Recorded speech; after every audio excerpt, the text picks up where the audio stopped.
Good morning. I'm Reverend Gloria Cox, Associate Pastor of Youth and Young Adults, and I want to welcome you to Pilgrim Congregational Church on this Memorial Day weekend. We are so glad that you have chosen to be here, and we want you to feel at home with us this morning. Whether Sunday morning worship is part of your regular routine, you're an occasional churchgoer, or this is your very first time, and you're brave enough to sit right up front. We're all on a journey, but in different places on that journey, some confident in where they're going and how they'll get there, others not so sure, but enthusiastically seeking, and others questioning and considering. But regardless of where you are on this journey, we are delighted that you have decided to travel with us this morning. And if you decide to come back next week, please note that service will be starting at 10 a.m. next Sunday. We begin our summer schedule. Welcome.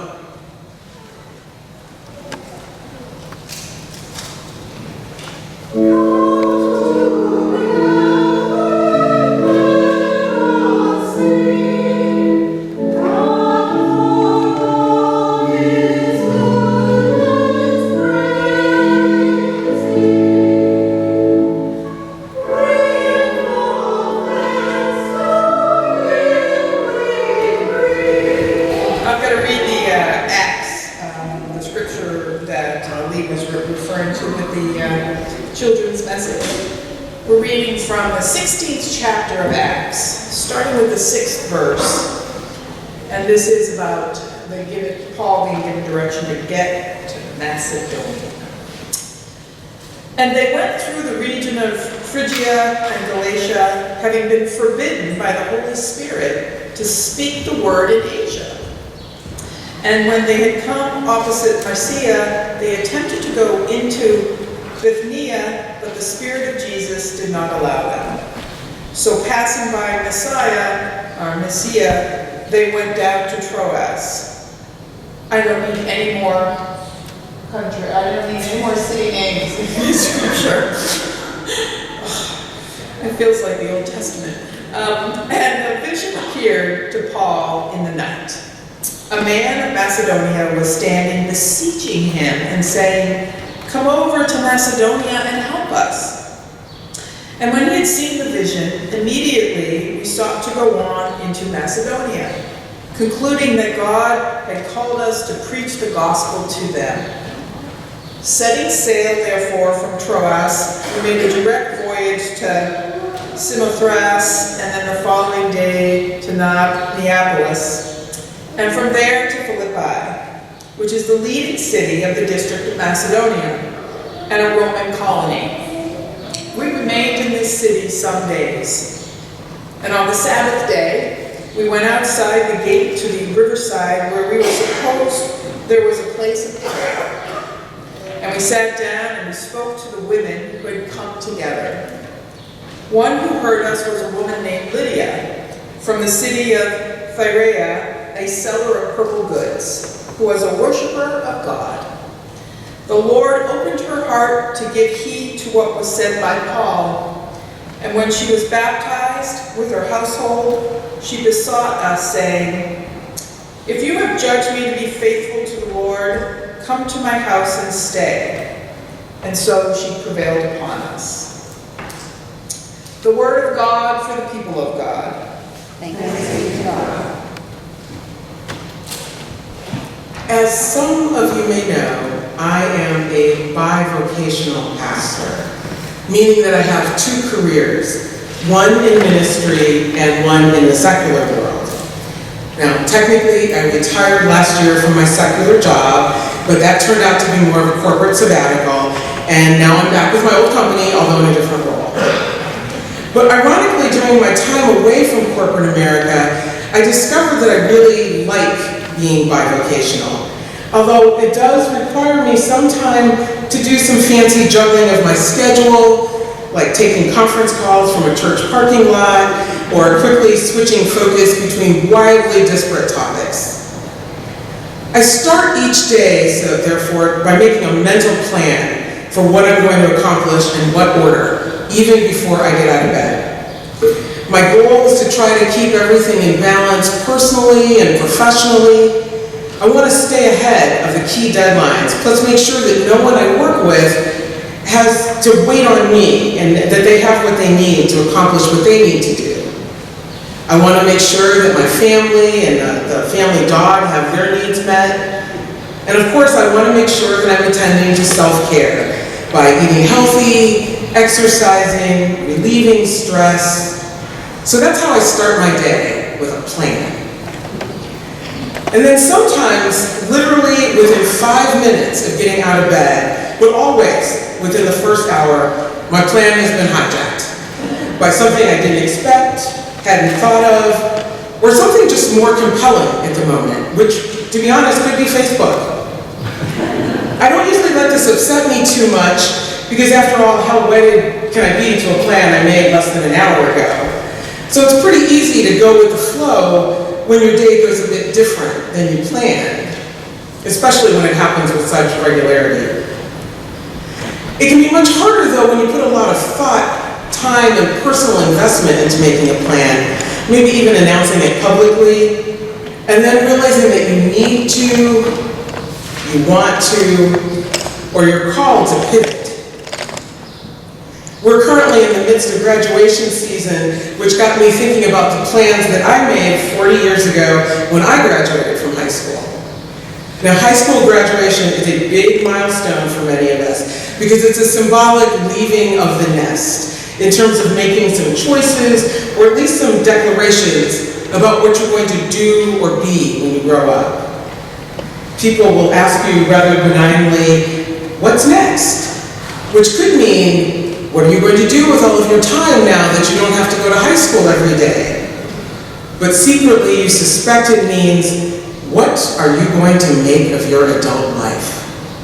A much more daunting question, regardless of your age.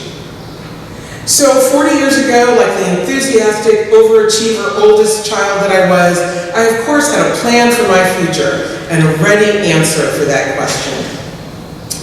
My plan was to become Dinah Shore.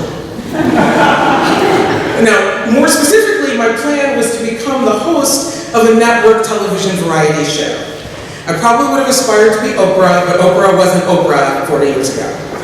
And this wasn't just a vision, I had actually worked out a plan, which drove me to pick the college that I attended, the major that I chose, and the 3 6-month internships that I had during my 4 years of college. I was working my plan, and pretty successfully, I might add. As fate would have it, though, the more I worked my plan, the more I began to wonder, is this the right plan for me? These doubts gave me real pause because I had been so sure of myself, of my path. And if this wasn't the right plan, then what was? And how would I find it? No longer sure of the answer, I began to somewhat urgently pay more attention to things around me that might offer clues. I began to listen more intently to what I enjoyed, to the type of opportunities that were available that I hadn't previously considered, because I had a plan, to people who offered advice and the wisdom of their experience that I suddenly felt might be more relevant than I thought. And I began to notice things that I had previously overlooked. Turns out, I actually found my new career choice in a magazine article. It was management consulting, and that is helping companies improve their business performance. And I'm not sure, but I'm pretty sure that there couldn't be a bigger pivot away from my original plan. Nor more surprise on the faces of everyone when I told them about my new goal and my new plan. But there was something about what I read that spoke to me, that called me to a vocation. And while it was totally unexpected, it turned out to be a decision that I'm very happy with. One that played a meaningful role in my journey that's led me to this moment. Because sometimes unexpected surprises are meant to be. In today's scripture reading, Paul and his companions, Silas and Timothy, seem to be at a loss for where to go next with the gospel. They had a clear plan when they started out on this second mission, But as they try to work the plan, they find themselves running into barrier after barrier set up by no one other than God. Barred by the Spirit from going south and west into Asia, or from going north into Bithynia, Paul appears backed into a coastal corner at Troas by God's strange and repeated no. How odd of God to tell the missionaries not to preach, to stop them from spreading the good news. Then Paul has a vision. A man from Macedonia asking him to come, delivering a clear message from God, or at least that's the way that Paul understands it. It's an urgent plea for help, demanding an equally urgent response. So immediately the two missionaries abandoned their initial plan of going to Asia and set sail for Macedonia, which was in Europe. There's no hesitation, no meandering, no questioning. They go to Philippi, a Roman colony where the empire was powerful and popular. Perhaps Paul headed straight there because a place like Philippi is where the gospel message is needed most clearly, to offer a different way of life, a different story, and a different promise in the face of systems of power and oppression. Though the team apparently wastes no time in getting to the city, the mission still requires patience. Not much happens for a while. We're told they were there for some days. So though the appeal of the vision is urgent and the response to it is immediate, the results are not seen right away. When God does begin to work in Philippi, it comes with a surprise. Paul's vision had involved a Macedonian man, but the first to welcome the gospel in Philippi was a woman, Lydia. Guided by the Holy Spirit, Paul and his companions crossed several social and cultural boundaries in sharing their stories of Jesus the Christ with Lydia, baptizing her household, and accepting her gift of hospitality. They opened themselves to listening for God's guidance and accepted the surprises that God had in store for them. As a result, the gospel is spread in a powerful and profound way. The first Christian community in Europe was planted, and the rest, as they say, is history. The journey of Paul and Silas into new and unexpected places in ministry with new and most unexpected people is the story not only of the early church, but of the church throughout the ages. We're not exactly about to set sail for new places here at Pilgrim, but we are entering a new phase of our journey as we prepare to call a new settled senior pastor. Part of that process involves discerning and describing who we are and who we believe that we are called to be, so that the right person will be led to join us on our journey. Now, as a church community, we have a great strategic plan and a responsible annual budget that help to guide us. And these are incredibly helpful as we make dozens of small and not so small daily decisions about how to allocate our resources and focus our energies. It's very easy to get lost without a plan, so it is very good that we have one. But Paul's story invites us to be open to possibilities beyond and maybe even in direct contradiction to our plans as we reflect on where the Spirit is calling us. Pilgrim Congregational Church, UCC, Oak Park, Illinois. In this present age and in the future. Where do we see our church going? How do we envision making an impact beyond our walls? God is certainly still speaking to and through us. Our search committee has created several small group opportunities for us to gather over the next few weeks to listen for God's leading. Through the sharing of our diverse experiences and desires, our unique stories and gifts, and yes, even our visions. May we be willing to open our hearts and offer our lives, asking God where we should go, even if it's to the most unexpected places, and whom we should serve, even if we find ourselves most unexpectedly blessed by them in return. Amen.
From what we know to what we have yet to discover, from where we have been to where we have yet to go, from safety to a place of risk.